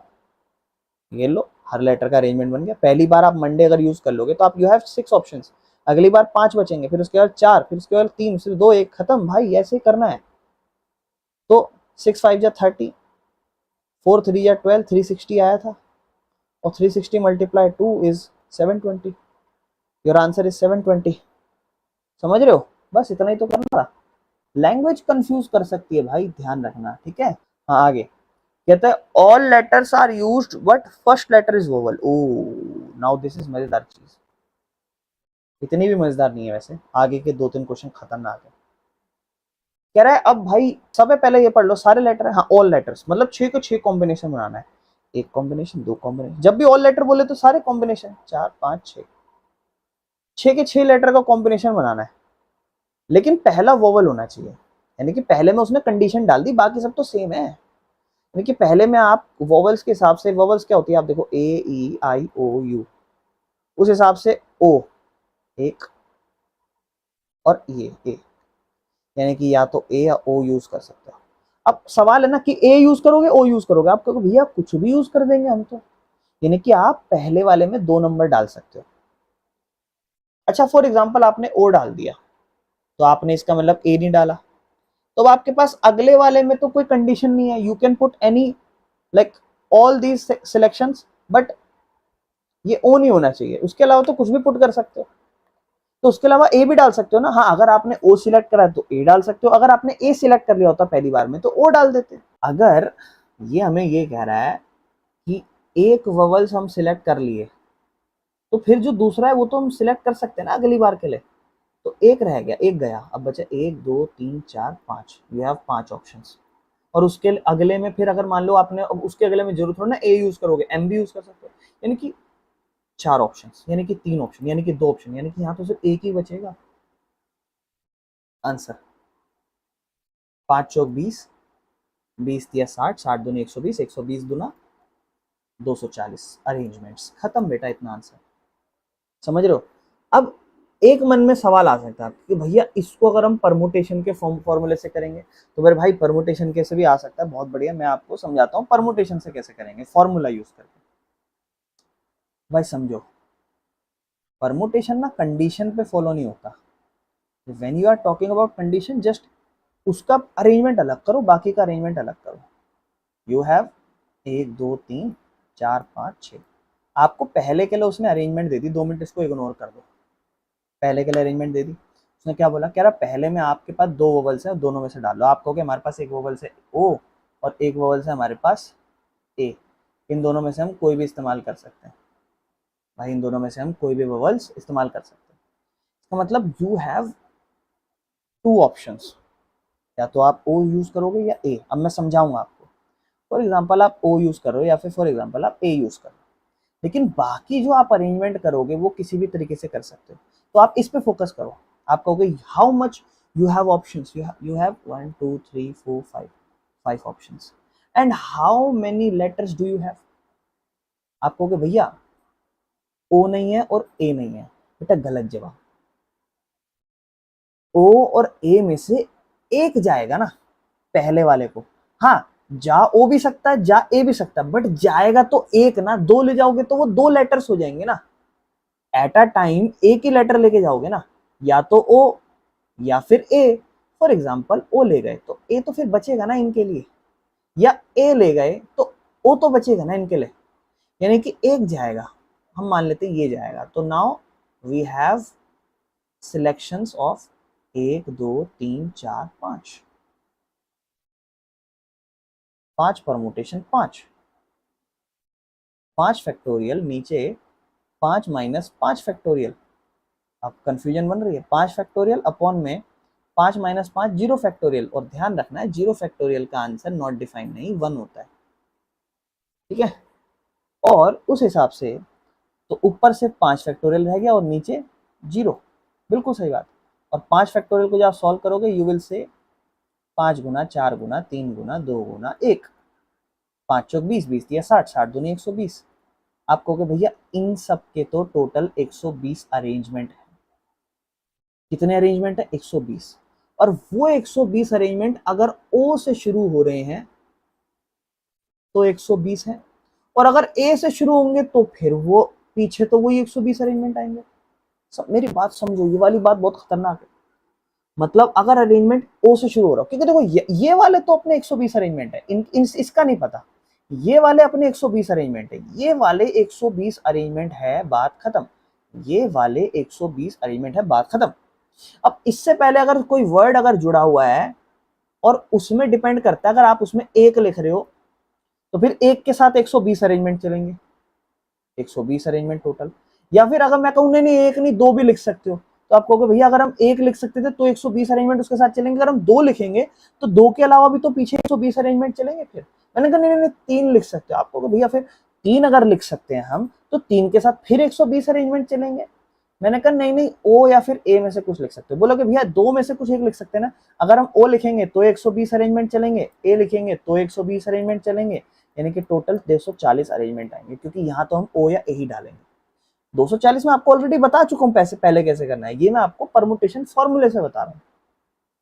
जहां आप कहोगे भैया एक तो 5 फैक्टोरियल आया और वो हमारा आंसर आया 120, और अब उसको आप इसका अरेंजमेंट से गुणा कर दो, इसमें कितने अरेंजमेंट है? 2 अरेंजमेंट, यानी कि 240। कुल मिलाकर बात वही पड़ेगी 240, लेकिन जस्ट एक फॉर्मूला भी समझ में आना चाहिए। अच्छा ऐसे होगा वो, समझ रहे हो? चलें आगे बेटा, क्योंकि आगे जाके फिर यही चीजें यूज होने वाली। अब ये अगले दो क्वेश्चन वेरी डरावने, ठीक है ना। इसके लिए मैं पहले आपको एक चीज समझाना चाहूंगा, क्योंकि ये फिर तभी चीजें क्लियर होंगी, क्योंकि अब तक आपने जितने भी क्वेश्चंस देखे हैं उसमें यहाँ पर ऐसी बलाएं नहीं आई थी जो यहाँ पर आ गई है। क्या? रिपीटेशन ऑफ लेटर्स, जो हमारे लिए प्रॉब्लम क्रिएट करे, और ये क्वेश्चन वेरी डरावना, समझ रहे हो? आओ इसके लिए मैं पहले आपको एक चीज समझाना चाहूंगा बेटा। यहाँ से इसके लिए अगर आप प्रिपेयर हो जाओगे तो it will be very good for you, otherwise वो चीज़ फिर परेशान कर सकती है हमें। तो हम क्यों ना बेहतर पहले उसको समझ लें। जैसे एक थ्योरम है, इसमें लिखा हुआ है कि मान लो नंबर ऑफ परमुटेशन है n है, मतलब ऑप्शंस आपके पास n है, और p जो है ना एक ऐसा ऑब्जेक्ट है, वो एक टाइप का p ऑब्जेक्ट है, और p2 एक और टाइप का ऑब्जेक्ट है। ऐसे ऐसे करके कितने टाइप के ऑब्जेक्ट हो उसको इस तरीके से लिखते हैं बेटा। ये मैं आपको इसको ऐसे समझा देता हूँ, मेरी बात ध्यान समझना। इस बात को खैर यहाँ कहीं लिखा होगा तो मैं आपको ऐसे बता देता हूँ, बस इस बात का ध्यान रखना कि जब भी आप परमुटेशन का क्वेश्चन करो, यानी कि अरेंजमेंट का क्वेश्चन, और आपको इस टाइप का एक क्वेश्चन देखो, जैसे कहीं दिया हो तो मैं दिखाता हूँ, डायरेक्ट क्वेश्चन दिखा देता हूँ मैं आपको, ठीक है? तो ज़्यादा बढ़िया रहेगा आप लोगों के लिए।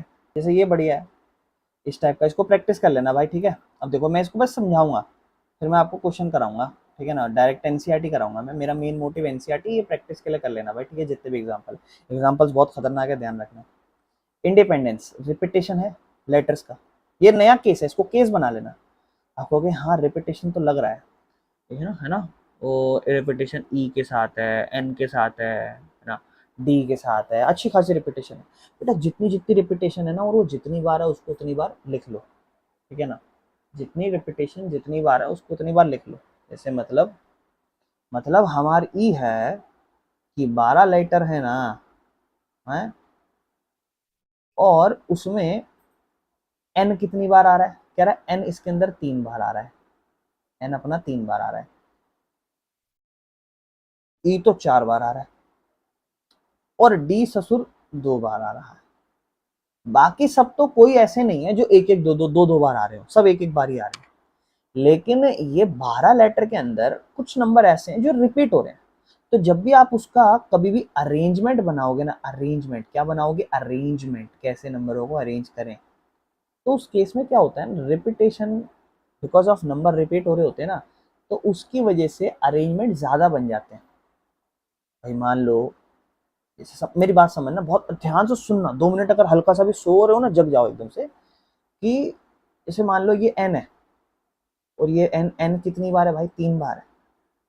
तो मान लो मैं इसे, अब देखा जाए तो अलग लेटर्स है, 3 अलग लेटर्स हैं, लेकिन तीनों सेम है, n n n n, 3 n n n n n n same. मैं तो जब एक अरेंजमेंट बनाऊंगा, फॉर एग्जांपल मान लो मैं क्या करूं, मैं ऐसा ही इंडिपेंडेंस दोबारा एक और ऐसा लिख दिया, मैंने कहा बेटा ये अलग अरेंजमेंट है। आप कहोगे भैया मान लो मैंने सेम यही नंबर लिख दिया इंडिपेंडेंस, सेम यही लेटर पूरा वर्ड लिख दिया इंडिपेंडेंस, और मैंने कहा बेटा ये अलग अरेंजमेंट है, मैंने ना आगे पीछे किया है, और आपको आगे पीछे नजर नहीं आ रहा। आप कह रहे हो भैया कैसी बात कर रहे हो, तो लग ही नहीं रहा अरेंजमेंट अलग है। मैंने कहा भाई पर मैंने किया है। आप बोलोगे अच्छा शायद आप ये कहना चाह रहे हो कि आपने ना इस एन को, यहाँ वाले एन को उठा के यहाँ रख दिया होगा और यहाँ वाले डी को उठा के यहाँ रख दिया होगा। तो भैया उससे तो बात फर्क क्या पड़ रही है, उससे तो दोनों सेम ही पढ़ने में आ रहे हैं, हमें कैसे पता चल रहा है उसमें अरेंजमेंट अलग है। तो मैंने कहा बिल्कुल बेटा यही बात समझनी है, अरेंजमेंट्स जो है ना उसके अंदर व्हेन डिजिट्स या नंबर्स लाइक जो भी अल्फाबेट्स हैं वो रिपीट करते हैं ना, तो वो सेम पैटर्न ही तो बनाएंगे अगर रिपीट कर जाएंगे तो। आप कहने को तो ये कह दोगे कि एन 3 बार है, तो उस हिसाब से वो 3 अपने अलग खतरनाक कॉम्बिनेशंस बना रहा होगा, लेकिन हमें ये बात समझनी है कि वो अगर रिपीट हो रहा है बार बार तो हमें अरेंजमेंट तो सेम ही दिखाई देगा। अगर वो अपनी पोजीशन चेंज कर ले और वापस उसी पोजीशन पे चला जाए जो उसका सेम लेटर दूसरा दे रहा है, तो कहने का मतलब ये है कि जब आप उसका अलग अलग अरेंजमेंट भी दिखाओगे तो ऐसा हो सकता है कि उसके अलग अरेंजमेंट हमें नजर ही ना आए, वो अरेंजमेंट सेम ही दिखाई दे। तो उस चीज से बचने के लिए what we do is that, ऊपर तो जितने लेटर्स हैं वो लिख देते हैं अपनी कंडीशन के अकॉर्डिंग, लेकिन बेटा नीचे जितने भी है ना जो भी रिपीट हो रहे हैं उससे उसको डिवाइड करते हैं मेन आंसर निकालने के लिए। इंडिपेंडेंस है, 12 लेटर है टोटल, उसने आपको बोला है क्या अरेंजमेंट, पहले पहले ऑप्शन ऑप्शन कितने नंबर का बनाना है, और लेटर्स उसने बोला है कि बस पी से शुरू होना चाहिए। मैं आपको समझाता हूँ इस बात, मतलब पी से शुरू होना चाहिए कहने का मतलब है इंडिपेंडेंस है, मैं लिखता हूँ उसको। अब आप देखो आई एक बार है, एन एक बार और 2 बार 3 बार, डी एक बार 2 बार, 1 2 3 4, ई 4 बार है। अब क्या रह गया, पी रह गया और सी रह गया, पी और सी। आप कहोगे भैया ये है, ये वाले दुविधा देंगे आपको, क्योंकि ये अगर आगे पीछे हुए तो लगभग ये सेम दिखाएंगे, ये तो अलग अलग दिखाएंगे। 1 2 3 3 4 7 7 3 10 और 2 12। मैंने कहा इन, अब क्वेश्चन क्या दिया उसने, उसने कहा है कि स्टार्ट होना चाहिए पी से। मैंने कहा कोई दिक्कत नहीं है, क्या बड़ी बात है, पी से स्टार्ट कर देंगे, लेकिन समस्या में समझनी है। समस्या ये है कि टोटल 12 लेटर का कॉम्बिनेशन 1 2 3 4 5 6, क्योंकि समझो पी से स्टार्ट होना चाहिए, लेकिन आपको कोई उसने ये नहीं ऑप्शंस में जो सिलेक्ट करने के लिए बोला है, मतलब लेटर्स तो पूरे 12 हैं, लेटर्स पूरे 12 हैं, लेकिन उसने जो सिलेक्ट करने के लिए पता है क्या बोला है, उसने सिलेक्ट करने के लिए बोला है कि पी से बस शुरू पी से होना चाहिए और कॉम्बिनेशन पूरा 12 का बनना चाहिए। 1 2 3 4 5 6 7 8 9 10 11 12, मतलब पूरे 12 का कॉम्बिनेशन बनना चाहिए, यानी कि तो 12 P 12 होना चाहिए ना। और उस हिसाब से आपको पता है 12 P 12 होगा, ऊपर 12 फैक्टोरियल, नीचे 12 - 12 फैक्टोरियल, आप समझ चुके हो। आपको भी नीचे तो 0 आएगा, यानी कि 1 है, यानी कि मेन तो सिर्फ 12 फैक्टोरियल निकालना है, यानी कि ऊपर यही। अब समझो ऊपर कैसे बन रहा होगा, नॉर्मल चलते हैं। पहली बार में आप पी लिखोगे, पी के अलावा कुछ नहीं लिख सकते, यानी कि यू हैव ओनली 1 ऑप्शन, यहाँ तो सिर्फ कुछ कर ही नहीं सकते। यहाँ तो आप पी के अलावा कोई और लिख सकते हो नहीं, तो एक ही अरेंजमेंट आएगी यहाँ, तो इसको भूल जाओ। अब उसके अलावा आप कहोगे भैया हम अगली बार में पूरे 11 वर्ड सिलेक्ट कर सकते हैं, है ना। अब आप कहोगे भैया अच्छा पी से स्टार्ट हो रहा है, पी रिपीट नहीं हो रहा, टोटल 11 हैं, एक हो गया अपना। अगली बार आप कहोगे भैया 10 9 8 7 6 5 4 3 2, और अगली बार फिर हमारे पास एक ऑप्शन है, ये बनेगा सिचुएशन। लेकिन बेटा इसमें प्रॉब्लम है ना, आप कहोगे भैया आप क्या प्रॉब्लम है, तो सब सही तो चल रहा है। भैया पहली बार में हम पी लिखेंगे तो we have only 11 options left and then combination will be like that.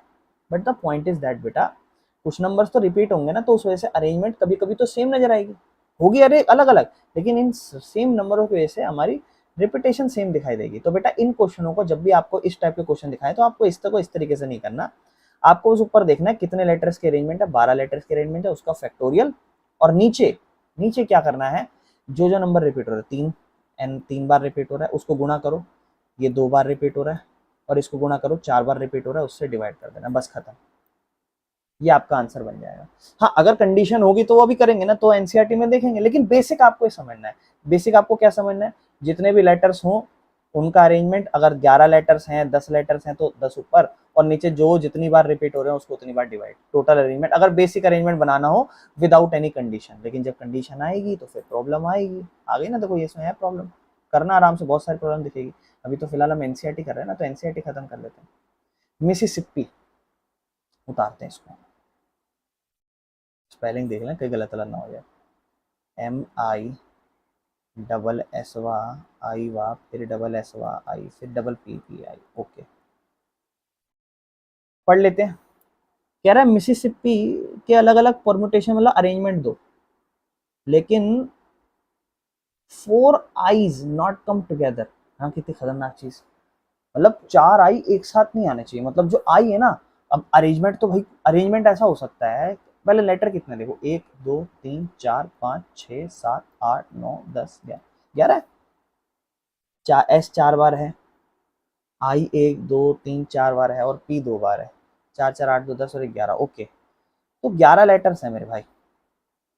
समस्या पता क्या है, उसने बोला अब नॉर्मली अगर इसको बोलता कुछ नहीं देता तो मैं लिखता 11 फैक्टोरियल और मैं कहता S 4 बार है और P 4 बार नहीं, P 2 बार है और क्या है भैया, और है ससुर आई भी 4, S 4 बार है ना, S और I 4 बार है तो 4 और M तो है नहीं, तो ये हो जाता और इसको मैं सॉल्व करता और इसका मेरा जो भी आंसर आता मैं कह देता कि भैया ये अरेंजमेंट है। अगर आपसे कोई बोलता है इसकी अरेंजमेंट निकालो, इसकी नॉर्मल 11 फैक्टोरियल वाली अरेंजमेंट नहीं होती क्योंकि रिपीटेशन है ना, इसलिए अरेंजमेंट थोड़ी कम हो जाएगी। जब भी लेटर्स रिपीट करते हैं तो अरेंजमेंट थोड़ी कम हो जाती है, अरेंजमेंट के चांसेस कम है। लेकिन इसने पता क्या बोला, कह रहा भाई आप जब इसका अरेंजमेंट करोगे तो जायज बात है, ऐसा भी हो सकता है कि 4 बार आई ऐसे आ जाए। मैंने कहा हाँ बिल्कुल हो सकता है, क्यों नहीं होगा, बिल्कुल होगा। कह रहा तो ये नहीं होना चाहिए। तो ये क्या सीन है, मतलब 4 बार आई नहीं होना चाहिए, बाकी सब तो ठीक है, लेकिन ये प्रॉब्लम दे रही है मुझे ये बात। तो मैं एक काम करता हूँ, पहले सारे अरेंजमेंट निकाल लेता हूँ जितने भी चांसेस हैं, और उसमें से वो ऐसे अरेंजमेंट हटा दूंगा जहां पर आई एक साथ आ रहा होगा। तो ऐसे अरेंजमेंट बच जाएंगे जहां पर आई एक साथ नहीं है। मतलब पहले मैं इसके टोटल अरेंजमेंट जितने भी, क्योंकि टोटल में तो मतलब सारे अरेंजमेंट, सारा भंडार, जिसमें रिपीटेशन वाले नहीं हटाएंगे, तो इसलिए उसको डिवाइड करेंगे नीचे। तो सारे अरेंजमेंट निकाल देता हूं और फिर ऐसे अरेंजमेंट घटा दूंगा जिनमें जो अपना आई है वो रिपीट हो रहा होगा, फिर उसका अरेंजमेंट निकालूंगा अलग से। पहले नॉर्मल टोटल अरेंजमेंट अभी अभी तो निकाला आपके सामने, क्या 11 फैक्टोरियल और रिपीट क्या क्या हो रहे हैं। आप कहोगे भैया S 4 बार है, I 4 बार है, P 2 बार है, आंसर निकालो। मैं डायरेक्ट लिख लेता हूँ बेटा, इसका आंसर जब सॉल्व करोगे क्या होगा, 11 फैक्टोरियल आता है ना सॉल्व करना, तो डायरेक्ट लिख लेता हूँ 349,650, हम डायरेक्ट आंसर लिख रहे हैं इसका। मतलब इतनी अरेंजमेंट्स होंगी भाई, इतनी अरेंजमेंट्स हो गई। लेकिन अभी हमें तो वो वाली अरेंजमेंट्स भी निकालनी है ना जहां पर 4 बार आई एक साथ है, फिर उसको घटा देंगे ना। मतलब ये टोटल अरेंजमेंट है, इतने होंगे। अगर नॉर्मली आपको ये आई वाई का कंडीशन नहीं देता ना, कंडीशन दे दी ना उसने, अगर आई वाई की कंडीशन देता तो दिस इज योर आंसर। अब बोलते भैया इतनी अरेंजमेंट है, लेकिन उसने बोला पता क्या, कह रहा है जो आई है ना, आई वो एक साथ नहीं आने चाहिए। तो मैंने कहा जरा मैं पता तो लगा लूं एक बार कितनी बार आ रहे हैं एक साथ। अच्छा एक बार आ रहे हैं, अलग नहीं होने चाहिए। वैसे टोटल वर्ड कितने आप कहोगे भैया, फिर से वही 11 ही तो है, ये थोड़ा सा ठीक से नहीं चल रहा। आप कहोगे भैया कितने हैं, तो भैया 11 तो हैं। मैंने कहा 11 में से एक चीज समझो, आप मेरी बात ध्यान सुनो, you have how much combination, या you have how much options. आप कहोगे भैया we have 11 options. Why you have 11 options, तो भैया there are 11 letters. We know that there are some letters which are continuously repeating like 4 times, 2 times, but the point is that we have 11 options, okay. But एक condition है ना इसमें, एक ऐसा जो 11 option है उसमें से एक ऐसा ऑप्शन है जो हमेशा साथ रहेगा, अलग रहेगा ही नहीं। मतलब मैं समझो, मैं आपको क्या कहा, मैंने कहा एक दो लेटर है ए बी सी, ठीक है, बहुत ध्यान सुनना। मैंने कहा बेटा ये ए बी सी ना, इनका कॉम्बिनेशन बनाओ, क्या क्या कॉम्बिनेशन बने। आप बोलो भैया तीन अलग अलग नंबर है। मैंने कहा हाँ, डिजिट्स रिपीट नहीं होनी चाहिए। आप कहोगे भैया तीन गुना पहले मतलब तीन तीन का ही है, तीन का अरेंजमेंट बनाना है, तीन ऑप्शन है, तीन का अरेंजमेंट बनाना है। आप कहोगे भैया पहली बार में तो हम कुछ भी रख सकते हैं, यानी कि तीनों में से कुछ भी रखेंगे, लेकिन दूसरी बार में फिर हम दो ऑप्शन, तीसरी बार में एक ऑप्शन। आप कहोगे भैया टोटल 6 अरेंजमेंट। मैंने कहा लेकिन बेटा एक कंडीशन दे रहा हूँ मैं आपको। आपने कहा भैया क्या दे रहे हो। मैंने कहा बेटा ध्यान से सुनना मेरी बात, ए और बी को ना ऐसे चिपका के एक साथ रखोगे, जहां पर ए और बी ऐसे चिपक के एक साथ रहेंगे। बी ए हो सकता है, कोई दिक्कत नहीं है, लेकिन ए और बी अलग नहीं हो सकते, जुदा नहीं हो सकते। तो आप कहोगे भैया यानी कि ये दोनों एक साथ रहेंगे। मैंने कहा हाँ। आपने कहा भैया ठीक है। तो भैया ये तो फिर क्या होगा इस केस में, या तो ए बी ऐसा ही रहेगा और फिर सी अलग हो जाएगा, या फिर सी अलग हो जाएगा तो ए बी ऐसे हो जाएगा। और उसके अलावा आप अगर कहना चाहोगे तो आप कहोगे भैया उसके अलावा हम और क्या कर सकते हैं। मैंने कहा भैया आप बताओ ना। अब भैया फिर उसके अलावा ये हो सकता है कि ऐसे बी ए करके सी रख लो, या सी करके बी ए रख लो। मैं कहा हाँ ठीक है, ये सब ऑप्शंस हैं। लेकिन आप मेरा केस समझ रहे हो कहने का, आप उसमें ए और बी को हमेशा साथ रख रहे हो। आप जब आंसर भी बनाओगे, मैं आपको कहूंगा बताओ कॉम्बिनेशन बनाओ, आप कहोगे भैया we have two option now. पहली बार में तो या तो हम ए बी एक साथ रख दें, या हम सी को अकेला रख दें। पहली बार में या तो हम ए बी को एक साथ रख दें, अगर नहीं रखेंगे तो फिर सी अलग रखना पड़ेगा। और दूसरी बार में अगर हम सी को रख दें यहाँ पहले, ए बी ऐसे रखना पड़ेगा। और उसमें ए बी बी आगे कुछ भी रख लो, वो तो अलग चीज है। यानी कि पहली बार में दो दो कॉम्बिनेशन आपके रहेंगे, दो ऑप्शन सिलेक्शंस आपको दो का करना है। ऑप्शंस यू हैव, ऑप्शंस भी यू हैव दो राइट नाउ। पहले में आपको भैया या तो हम ये रख देंगे पूरा, या फिर ये रखेंगे, दो ऑप्शन। और दूसरी बार में अगर भैया हमने ये रख दिया तो ये रखेंगे, यानी कि दो ही अरेंजमेंट है। कहने का मतलब है जब आप दो चीजों को एक साथ रख रहे हो ना, या तीन चीजें चार चीजें एक साथ रख रहे हो ना, तो आपको कंडीशन समझनी है। यहाँ आपके पास 11 ऑप्शन है, लेकिन मेरे भाई उसमें से आई जो है ना, वो 4 बार एक साथ ही आएंगे। अब जब ये एक साथ आएंगे तो आप इसे 4 अलग क्यों गिन रहे हो, आप इसे एक ही कॉम्बिनेशन गिनो ना। This is a one option. उसके अलावा 11 में से अब 4 ऑप्शन चले गए, कितने बचे। आप कहोगे भैया 7। नहीं भैया समझो समझो समझो, सही बात है। 11 में से 4 ऑप्शन गए, कितने ऑप्शन बचे, 7। क्या उसमें से एस और एस को मैंने एक साथ रखने की बात करी, नहीं, वो अलग हो सकते हैं, उसमें कोई दिक्कत नहीं, लेकिन ये आई साथ रहेंगे हमेशा। हमने कहा ठीक है, समझ रहे हैं ये बात। 7 ऑप्शन है और एक ये वाला ऑप्शन है, तो टोटल वी हैव 8 ऑप्शन। क्या ये बात समझ रहे हो आप। 7 तो हम बाकी के नंबरों को रखेंगे, क्या है हमारा एम आई डबल एस, फिर आई, मिस सी, फिर डबल एस आई, फिर शायद डबल पी आई है। उस हिसाब से आप कहोगे भैया ये आई तो एक साथ रखने हैं, लेकिन बाकी तो ये जो अलग अलग है इनको हम अलग अलग। मैंने कहा हाँ बिल्कुल। आप कहोगे भैया इसलिए इनको तो अलग अलग रखने के लिए 7 ऑप्शन है, लेकिन इनको एक साथ रखना है, इसलिए हम इसको अलग से 4 ऑप्शन नहीं कह रहे, इसको एक ऑप्शन कह रहे हैं। And now we have total 8 option. तो मिसिसिपी एक साथ रखना, अरेंजमेंट बना रहे हो पूरा मिसिसिपी का, आप पूरा मिसिसिपी का आप पूरा अरेंजमेंट बना रहे हो, पूरा अरेंजमेंट बना रहे हो। जिस अरेंजमेंट में आपके पास 8 ऑप्शन है। अब ये बात ध्यान रखना, 8 ऑप्शंस क्यों, क्योंकि आई तो आप एक साथ रखोगे तो ये एक ऑप्शन हुआ ना, और उसके अलावा बाकी लेटर्स कितने बचे, 7। तो टोटल यू हैव 8 ऑप्शंस, यानी कि ऊपर 8 का फैक्टोरियल, और उसको डिवाइड करोगे, ये वाली चीज बहुत ध्यान से समझना। तो उसको आप डिवाइड करोगे 8 ऑप्शंस में, तो ये एक साथ आ रहा है। यहाँ पे रिपीट की बात ही नहीं हो रही, क्योंकि तो एक है, एक यूनिट है, इनको रिपीट मत दो, ध्यान दो। अब सिर्फ 4 एस का रिपीटेशन रह गया 4 बार, और पी का रिपीटेशन रह गया 2 बार। यानी कि अब आपका आंसर आएगा कि मिसिसिपी में इफ 4 आईज कम टुगेदर, अगर वो चारों एक साथ आए, देन तब परमुटेशन क्या होगा। तो तब परमुटेशन डायरेक्ट आंसर लिख लें बेटा, 840 अरेंजमेंट्स होंगे। यानी कि मेरे भाई टोटल अरेंजमेंट, ध्यान सुनो, टोटल अरेंजमेंट है हमारे पास, 3,49,650, जिसमें से 840 ऐसी अरेंजमेंट है जब 4 बार आई एक साथ आएगा। कैसे 4 बार आई एक साथ कैसे आएगा, समझा भी देता हूँ। आपके पास ऑप्शंस कितने थे, 8। 1 option, 2 option, 3 option, 4 option, 5 option, 6 option, 7 option, 8 option. For example पहले में आप आई रख रहे हो तो आपके पास कॉम्बिनेशन कितने, आपको भैया 8 है, 8। फिर अगली में आपको 7, फिर अगली में 6, फिर अगली में 5, 4, 3, 2, 1, 8 फैक्टोरियल सेम है।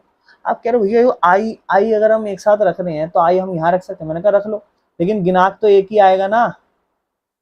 क्यों, क्योंकि वो ऑप्शन एक है, वो आई अलग अलग थोड़ी ना हो रहे हैं। अगर वो अलग अलग हो रहे होते तो वो डिफरेंट ऑप्शन, तो वो पूरा एक साथ आ रहा है।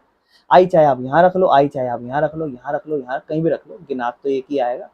तो अगर पहली बार में आप आई रख लेते हो तो अगली बार आपके पास 7 ऑप्शन बचेंगे, फिर उसके बाद 6, फिर 5, फिर 4, कहीं भी रख लो, 8 ऑप्शन। लेकिन बेटा 8 ऑप्शन है, लेकिन प्रॉब्लम क्या है, डायरेक्ट 8 फैक्टोरियल आंसर हो जाता है, लेकिन 8 फैक्टोरियल नहीं होगा। क्यों, क्योंकि मेरे भाई कुछ ऐसे नंबर हैं जो रिपीट भी हो रहे हैं। अब एस रिपीट हो रहा है, उसमें पी रिपीट हो रहा है ना, एस रिपीट हो रहा है 4 बार, पी रिपीट हो रहा है 2 बार, तो इस हिसाब से हमारा, यानी कि मेरे भाई टोटल जितने भी कॉम्बिनेशन थे उसमें से आई जितनी बार आ रहा है उनको घटा दो। 3,49,650, उसमें से 840 हटा दो, डायरेक्ट आंसर लिख लें, ठीक है। तो अच्छा मैंने गलत लिख गया यार, ये 34,650 नहीं है ये, ठीक है, एक सेकंड माफ करना, दिस इज नॉट 34,650, दिस, हाँ दिस इज 34,650, ठीक है, वो मैंने गलत लिख दिया। दिस इज 34,650, ठीक है। दिस वॉज, देखो कैलकुलेट, अगर कैलकुलेशन करता तो सही आता, कैलकुलेशन नहीं करी इसलिए सही नहीं आया, ठीक है।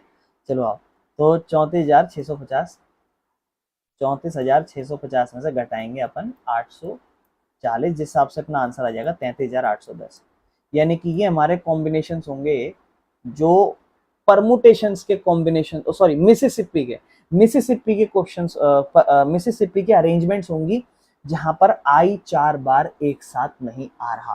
बस समझ में आया, आराम से बार बार देखना, समझना, दिमाग ज्यादा लगाना, और स्टिल नहीं समझ में आए तो क्लास में आके पूछ लेना, आराम से समझाऊंगा, बहुत अच्छे से समझाऊंगा, क्योंकि उस टाइम पे मैं ज़्यादा बेहतर तब समझ पाऊंगा कि आपको क्या प्रॉब्लम अटक रही है, क्या दिमाग में प्रॉब्लम है, तो वो ज़्यादा बेहतर होती तब समझ में। अब बेटा लास्ट क्वेश्चन पे आते हैं, इसके 3 पार्ट है भाई। कहता है किस तरीके से परमुटेशन को अरेंज करो, लेटरी परमुटेशन देगा, देख लो, PERMUTATIONS, परमुटेशन, परमुटेशन का अरेंजमेंट मांग रहा है। अगर वर्ड स्टार्ट हो पी से और एंड हो एस से, तो बेटा वर्ड स्टार्ट होगा अपना पी से और एंड होगा एस से। पहले देख लो कुछ रिपीटेशन नहीं, फिर वो प्रॉब्लम दे जाती है ना वो चीजें। रिपीटेशन है क्या, ए भैया देखिए जरा, है कुछ तो लग रहा है, टी 2 बार है, 2 बार टी है, ये प्रॉब्लम दे गया ना, देखो अब सब सही जा रहा था पर इसने प्रॉब्लम दे दी। अब बेटा शुरू किससे होगा, पी से, और खत्म होगा एस से। भाई देखो यहाँ तो आप चेंज ही नहीं कर सकते, और यहाँ भी आप चेंज नहीं कर सकते, लेकिन इसके बीच में आप चेंज कर सकते हो चीजें। टोटल कितनी, 1 2 3 4 5 6 7 8 9 10 11 12, यानी कि 12 कॉम्बिनेशन हैं, जिसमें से 2 पे तो कंडीशन है यार, इनमें तो 2 छेड़खानी नहीं कर सकते, तो बचे हुए 10 में छेड़खानी कर सकते हो, 10 में आगे पीछे चीजें कर सकते हो, यानी कि 10 फैक्टोरियल में छेड़खानी कर सकते हो, है ना, 10 फैक्टोरियल में छेड़खानी कर सकते हो, लेकिन उसमें से भी डिवाइड कर दो 2 फैक्टोरियल से, क्योंकि 2 बार रिपीट हो रहा है। ये आपका आंसर होगा, ठीक है ना। आंसर डायरेक्ट लिख लें, ठीक है ना, डायरेक्ट आंसर लिख लेते हैं, 1814400, चेक कर लेना भाई, ठीक है, ये हमारा आंसर होगा। समझ पा रहे हो, इस पे तो अरेंजमेंट हो नहीं रही, इस पे अरेंजमेंट हो नहीं रही, अरेंजमेंट बीच में 10 पे हो रही है, तो 10 पे अरेंजमेंट है 10 फैक्टोरियल। बहुत से लोगों के मन में सवाल आएगा, भैया ऐसे क्यों कर रहे हो, अभी तक तो आप ऐसे बता रहे थे, वैसे बताओ ना, मैं कंफ्यूजन हो रही है। बट ठीक है, इसको छोड़ दो, इसको छोड़ दो, क्योंकि ये तो गिनाक में 1 आएगा, ये भी गिनाक में 1 आएगा, इसके बीच में 10 रह गए, तो 10 जब दूसरा नंबर लिखोगे तो उसमें 10 चांस होंगे, फिर उसके में 9, फिर 8, फिर 7 करके लास्ट 1 बचेगा भाई, 10 फैक्टोरियल तो बचेगा।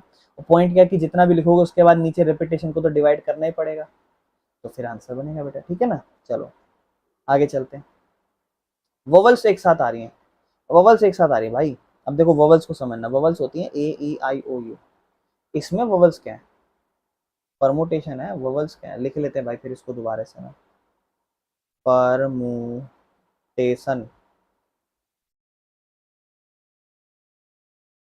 एक येरी, एक येरी, एक येरी, एक येरी, एक येरी, 1 2 3 4 5। अब बेटा ये मजेदार खेल है, देखो पूरी पांचों ही आ रही हैं भाई, पांचों एक साथ आ रही हैं, A E I O U सारी हैं। अच्छा परमुटेशन के वैसे तो टोटल 12 थे ना ये, 1 2 3 4 5 6 7 8 9 3 12, 12 में से मेरे भाई देखो अब इसको दो हिस्सों में बांट दो। एक हिस्से में ववल्स की अरेंजमेंट करनी, क्योंकि ववल्स मेरे भाई देखो मिसिसिपी में जब 4 बार आई लिख रहे थे तो 4 बार आई में जब पहली बार किसी आई को लिखो दूसरी बार किसी आई को लिखो, कोई फर्क पड़ रहा है? नहीं पड़ रहा। किसी भी आई को लिखने में फर्क नहीं पड़ रहा, पहली बार किसी आई को लिखो दूसरी बार, लेकिन यहाँ तो फर्क पड़ेगा ना, अगर आप पहली बार ए लिखोगे तो फर्क है।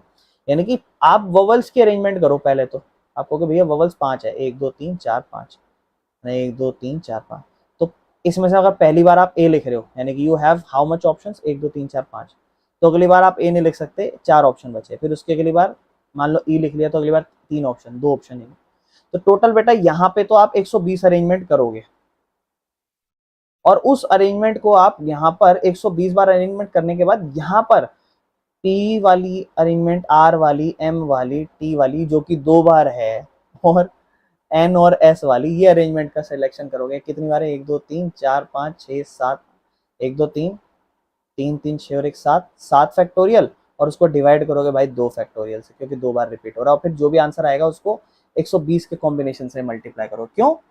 वो याद है ए और ओ आ रहा था मंडे में, तो 2 चांसेस थे, 2 अरेंजमेंट थे, यहाँ 120 अरेंजमेंट है, जितनी भी अरेंजमेंट होगी वो सारी इनकी अरेंजमेंट से गुणा होगी, तब बहुत सारी अरेंजमेंट आएगी, समझ रहे हो? इसका आंसर डायरेक्ट देखो मैं बताऊं अगर कहीं से, तो निकाल तो रखा है 120 अरेंजमेंट, और उसके बाद अच्छा बेटा ये 8 फैक्टोरियल क्या? एक तो अच्छा 1 2 3 4 5 6 7, हाँ ठीक है 7 है, ठीक है अभी समझो 7 ये है, ठीक है ना, अभी देखो ध्यान समझना, 7 ये है, इसका आंसर 7 फैक्टोरियल नहीं होगा बेटा, ध्यान रखना। हाँ ये एक चीज ध्यान समझना, इस चीज को समझा देता हूँ, ठीक है ना, इसका आंसर 7 फैक्टोरियल नहीं होगा, सुनना इसको दोबारा से समझते हैं इसको। ये कितने कॉम्बिनेशन है? आप कहोगे 7, उसके बाद एक पूरा कॉम्बिनेशन ये भी तो है भाई, आप परमुटेशन लिखोगे, फॉर एग्जांपल आपने पहली बार पी लिख लिया, अगली बार आप वोवल लिख रहे हो तो वोवल सारे एक साथ आएंगे, तो वोवल सारे एक साथ आएंगे ए ई आई ओ यू, और उसके बाद आप लिखो फॉर मान लो आर एम लिख रहे हो और टी टी कर रहे हो और फिर एन एस कर रहे हो, तो आप कहोगे भैया ये हमने कॉम्बिनेशन बनाया एक, मैंने कहा वाओ वेरी गुड। मैंने कहा अगर इसमें आपको ये बाकी सारी चीजें तो ऐसी रखनी है, लेकिन अगर इसी में अरेंजमेंट करनी है तो आप कितनी बार कर सकते हो? आप कहोगे भैया इसका अरेंजमेंट बना देते हैं, 5 फैक्टोरियल होगा इसका अरेंजमेंट, 120 बार होगा भैया इसका अरेंजमेंट, मतलब ये पी और ये सब अपनी जगह रहेंगे, तब जाके ये 120 बार अपने नए नए अरेंजमेंट दिखाएगा, समझ रहे हो? 120 बार अपने नए नए अरेंजमेंट दिखाएगा अगर हम इसको छेड़खानी ना करें इस वाले को। और अगर बाहर भी छेड़खानी कर दे तो बाहर छोड़ो, इस वाले को भी यहाँ लिखा है, इसको अगर यहाँ लिख दूं, उसको यहाँ लिख दूं, इसको वहां लिख दूं, इन सब की अरेंजमेंट कर दो, तो है ना खतरनाक चीज। यानी कि एक तो आप समझो अंदर ववल्स है, ववल्स में सारे लेटर अलग है, इसका अरेंजमेंट 120 का अरेंजमेंट है, ये अलग चीज है, लेकिन उसके अलावा इसको और इसके अलावा ये जो पूरे जितने भी 7 हैं, और उसके अलावा ये भी तो आगे पीछे किया जा सकता है, यानी कि टोटल 8 फैक्टोरियल, और 2 बार ये नंबर रिपीट हो सकते हैं, उसको डिवाइड 2 से फैक्टोरियल करने के बाद जो भी अरेंजमेंट आएगी वो आपकी बेसिक अरेंजमेंट है, लेकिन उसके अंदर अगर ववल्स की भी अरेंजमेंट कर दोगे तो उसको 120 से गुना करना पड़ेगा। कहने का मतलब एक तो अरेंजमेंट ववल्स की 120 अरेंजमेंट जो भी निकाली इसके अंदर ही अंदर, और फिर उस ववल्स के अलावा जब उसको लिखोगे एक जगह कहीं ना कहीं तो लिखोगे ना, एक बार लिखोगे, एक बार में जैसे मर्जी लिख लो, 120 तरीके से जैसे मर्जी लिख लो, लेकिन ये और उसके अलावा 1 2 3 4 5 6 7 और ये फिर एक अकेला 8 फैक्टोरियल और डिवाइड बाय 2, क्योंकि टी 2 बार रिपीट हो रहा है, उस फैक्टोरियल से मल्टीप्लाई, फिर आपका आंसर आएगा। यानी कि बहुत ज्यादा खतरनाक चीज है, और कैलकुलेशन तो अत्यंत खतरनाक जाएगी। मेन चीज समझने की क्या है, समझो मेन चीज ये है कि आप वोवल्स को अरेंज करोगे पहले, उसके अपने 120 तरीके हैं। आपके मन में सवाल आएगा मिसिसिपी में 4 बार आई वाले को क्यों नहीं अरेंज करा? बेटा वो सेम है, उसका क्या अरेंजमेंट करोगे, हर बार सेम ही तो नजर आएगा, लेकिन इसके तो अलग अलग अरेंजमेंट आएंगे भाई, 120 बार अरेंजमेंट आएगी। और उसके बाद ये लेटर 7 बचे हुए 7, ये कह रहे हैं हम तुझे अपने साथ लेंगे, तो टोटल 8 लेटर्स का अरेंजमेंट फिर अपना ऊपर नीचे अलग अलग चलेगा, और उसको फिर डिवाइड करना पड़ेगा 2 बार परमुटेशन से, जिसको फिर आप गुणा करोगे, 120 तरीके और हो सकते हैं लिखने के, then you will get your answer and your answer will be 2419200। क्या होगा ये? 120 गुना में 8 फैक्टोरियल और अपॉन में 2 फैक्टोरियल। 8 और 2 पे कैसे सॉल्व करोगे? 8 गुना 7 गुना 6 गुना 5 गुना 4 गुना 3 गुना 2 गुना 1 और 2 फैक्टोरियल का 2 गुना 1, 2 से 1 काट देना, ये सबको गुना करना, 120 से गुना कर देना लास्ट में, इतना बड़ा नंबर आ जाएगा आपके पास। समझ रहे हो? क्लियर है चीजें? अगला केस और खतरनाक है, कह रहा है कि there are always 4 letter between P and S. कह रहा है कॉम्बिनेशन बनाओ। इस बार कोई रिपीटेशन उन्होंने नहीं बोला, वोवल्स वोवल्स आते हैं। फिर से लिखते हैं इसको, PERMUTATIONS। मतलब उसने बोला है भाई अपना पी और एस के बीच में हमेशा 4 लेटर रहने चाहिए। मतलब पी और एस ऐसी जगह पे होना चाहिए जो उनके बीच में 4 लेटर हो। अगर मैं पहली बार पी को पहले नंबर पे रख रहा हूँ तो उसके बीच में 1 2 3 और फिर चौथा नंबर के बाद 4 लेटर है ना, उसके बाद 5वें नंबर पे एस होगा। अब एक मन में सवाल है, भैया पी और एस के बीच में 4 होने चाहिए, तो क्या एस यहाँ नहीं हो सकता? यहाँ भी हो सकता है भाई, पी यहाँ हो सकता है, ये अलग बला है।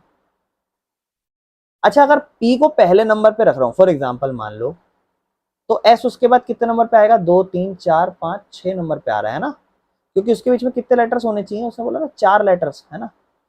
कहाँ गया भैया? 4 लेटर्स होने चाहिए, तो एस हमारा आएगा 1 2 पहला नंबर, मतलब पहला नंबर, दूसरा, तीसरा, चौथा, पांचवा, छठा नंबर, एस छठे नंबर पे आ रहा है। अगर उसके अलावा क्या हो सकता है भाई, मैं इसको दूसरे नंबर पे लिख दूं तो फिर ये एक नंबर पीछे चला जाएगा, तो उस हिसाब से एस जो हमारा 7वें नंबर पे आएगा। अगर परमुटेशन को मैं तीसरे नंबर पे ले जाऊं तो वो उसके अगले के अगले नंबर पे आ जाएगा, यानी कि 8वें नंबर पे। अगर मैं इसे चौथे नंबर पे ले जाऊं तो ये कितने नंबर पे आएगा? 9वें नंबर पे। और अगर मैं इसे 5वें नंबर पे ले जाऊं तो ये 10वें नंबर पे। अगर मैं इसे छठे नंबर पे ले जाऊं तो ये 11वें नंबर पे। अगर मैं इसे 7वां नंबर पर ले जाऊं तो ये 12 नंबर पे। अगर मैं इसे 8वें नंबर पे ले जाऊं तो ये पी जो है हमारा 8वें नंबर पे, तो एस 13 नंबर पे। और ये पॉसिबल नहीं हो सकता, ये नहीं हो सकता, क्योंकि जैसे आप पी 8वें नंबर पे लेके जाओगे you have only 12 options, 13 option है ही नहीं, एग्जिस्ट ही नहीं कर रहा। 13वें नंबर पे 8वें पे रखने के बाद इसको 13वें पे आप रख ही नहीं सकते, ये पॉसिबल ही नहीं है, यानी कि सिर्फ ये कॉम्बिनेशन पॉसिबल है।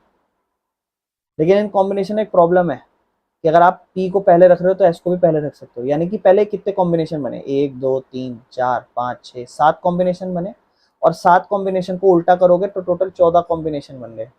14 कॉम्बिनेशन के हिसाब से आपको अरेंजमेंट करनी है बेटा। ये 14 कॉम्बिनेशन के हिसाब से आपको अरेंजमेंट करनी है, इस बात का ध्यान रखना। 14 कॉम्बिनेशन के साथ आपको अरेंजमेंट करनी है, 14 कॉम्बिनेशन, और उसके बीच में कुछ भी रख लो, वो एक अलग चीज है। समझ पा रहे हो मेरी बात को? अब इस चीज को समझना, मतलब हम यहाँ पर 14 कॉम्बिनेशन बना रहे हैं, लेकिन वो जब जब पी और एस की जगह फिक्स है, लेकिन बाकियों की तो फिक्स नहीं है ना। सही बात है, 14 केस तो बन गए, वो 14 केस के अलावा बाकी नंबरों के तो केस कुछ भी हो सकते हैं ना। अगर मान लो पी को हम पहले नंबर पे रख रहे हैं और उसके बाद दूसरे पे कुछ नहीं, तीसरे, चौथे और पांचवे पे कुछ नहीं, और छठे पे एस रख रहे हैं, फिर अपना 1 2 3 4 5 6 हो गया पूरा, 7 8 9 10 11 12। बाकियों पे क्या क्या होगा? आप बोलोगे भैया बाकी तो कुछ भी रख सकते हैं, है ना, कुछ भी रख सकते हैं। मतलब अब पी और एस तो हो गए, तो 10 लेटर बचे अब हमारे। तो इसका मतलब बाकियों में कॉम्बिनेशन, मतलब बाकियों का अरेंजमेंट कैसे होगा? 10 फैक्टोरियल से होगा। लेकिन उसमें फिर एक प्रॉब्लम, रिपीटेशन। क्या? 2 का रिपीटेशन। तो ये इनका अरेंजमेंट बनाएगा, लेकिन फिर इसके कितने केस होंगे? 14 केस, क्योंकि ये अरेंजमेंट के साथ ये और ये 14 तरीके से अरेंज हो सकते हैं। This is how you have to do it, और ये इसका आंसर होगा बेटा। इसको सॉल्व करोगे, इसका आंसर आ जाएगा। समझ पा रहे हो मेरी बात कहने की?